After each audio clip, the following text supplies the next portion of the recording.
इस वीडियो में हम करेंगे कक्षा 10 का प्रश्नावली 4.2 का प्रश्न नंबर 4। प्रश्न है, दो क्रमागत धनात्मक पूर्णांक ज्ञात कीजिए जिनके वर्गों का योग 365 हो। यानी कि हमें दो क्रमागत धनात्मक पूर्णांक ज्ञात करने हैं जिनके वर्गों का योग कितना हो, उनके वर्गों का योग हो 365। तो इनको हम मान लेंगे, या लिखे माना। माना माना दो क्रमागत क्रमागत धनात्मक धनात्मक पूर्णांक पूर्णांक बराबर, ये हो जाएगा x comma x plus one. यानी कि एक धनात्मक पूर्णांक एक्स है तो दूसरा क्रमागत क्या हो जाएगा, क्रमागत धनात्मक पूर्णांक हो जाएगा एक्स प्लस वन, क्योंकि उसमें हमने एक जोड़ दिया। अब इनके वर्गों का योग कितना है 365, यानी इनका वर्ग करेंगे और उसका योग करेंगे यानी जोड़ देंगे। तो इसे लिखें यहाँ, यानी कि पहला पूर्णांक x है तो x का वर्ग प्लस दूसरा पूर्णांक है x प्लस वन, इसका भी वर्ग, उनको जोड़ दिया यानी कि योग। और अब कितना हो जाता है, ये हो जाता है 365।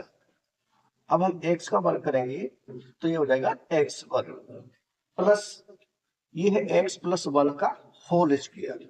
तो यहाँ हम फॉर्मूला यूज करेंगे, यानी कि फॉर्मूला होता है x प्लस वाई का होल स्क्वायर बराबर होता है x square plus y square plus 2xy। ये फॉर्मूला होता है। इस फॉर्मूले का प्रयोग हम यहाँ पर करेंगे।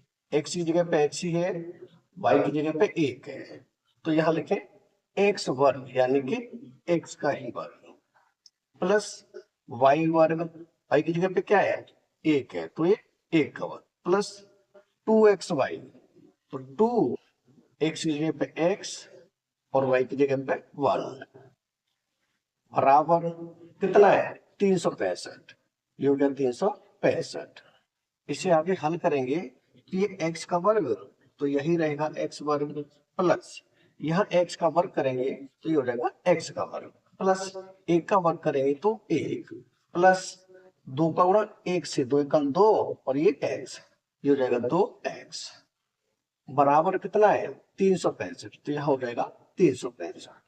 अब हमारे पास एक्स स्क्वायर और एक्स स्क्वायर दोनों को जोड़ेंगे तो कितना हो जाएगा, ये हो जाएगा 2x स्क्वायर प्लस के है 2x प्लस 2x प्लस में है 1 और 365 को हम इधर लेके आएंगे तो माइनस के हो जाएगा 365 बराबर 0।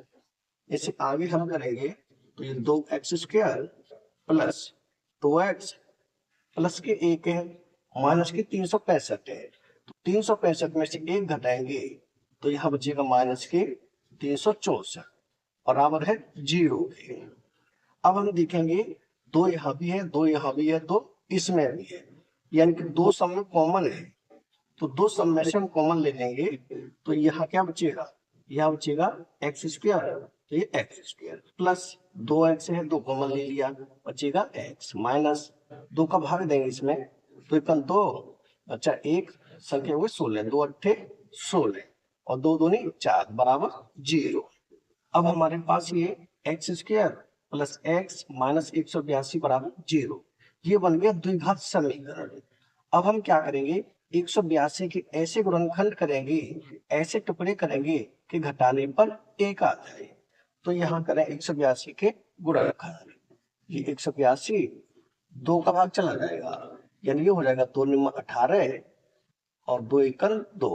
अब भाग जाएगा इसमें 7 से, यानी कि हो जाएगा 7 एकन 7, यह हो जाएगा 21, 7 तिया 21, 13 में भाग जाएगा 13 से, 13 एकन 13, यानी इसके जो गुणनखंड हो जाएंगे 2 सत्ते 14 और 13, 14 गुणा 13 करते हैं तो कितना आता है 182 और 14 में से 13 हटाएंगे तो कितना बचेगा, एक बचेगा। इसी को हम लिख देंगे, यानी ये हो जाएगा एक्स स्क्वायर प्लस के लाना यहाँ तो बड़ी संख्या लिखेंगे प्लस की यानी 14x माइनस 13x माइनस है 182 बराबर 0।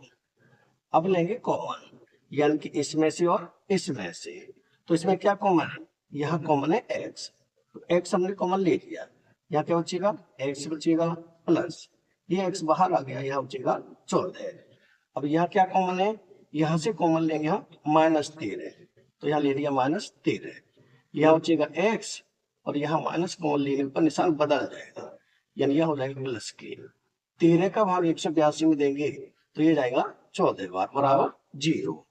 अब एक पद ये हो गया, दूसरा पद ये हो गया। अब दोनों पदों में x प्लस 14 दोनों में है, तो दोनों पदों में से कॉमन लेंगे x प्लस 14।